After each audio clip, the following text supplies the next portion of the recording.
The fifth member of BRICS. BRICS का fifth member कौन सा है? वो है साउथ अफ्रीका। अब बेसिकली जो ब्रिक्स है ये ओरिजिनली याद रखिएगा जब इसको बनाया गया था, ये भी आपको थोड़ा सा पता होना चाहिए इसकी हिस्ट्री के बारे में।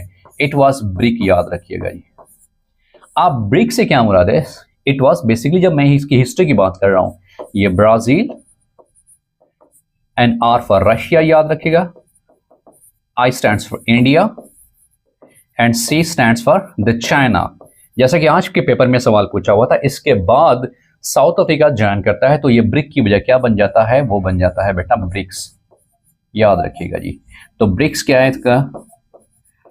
साउथ अफ्रीका इसको बाद में क्या कर लेता है बेटा? वो ज्वाइन कर लेता है। तो टोटल हमारे पास जो ब्रिक्स के हवाले से इसका एक्रोनिम है, फाउंडिंग मेंबर्स कितने हैं याद रखिएगा? वो 5 हैं। और फिर ये भी सवाल पूछा जा सकता है कि साउथ अफ्रीका ने कब ब्रिक्स को ज्वाइन किया था? 2010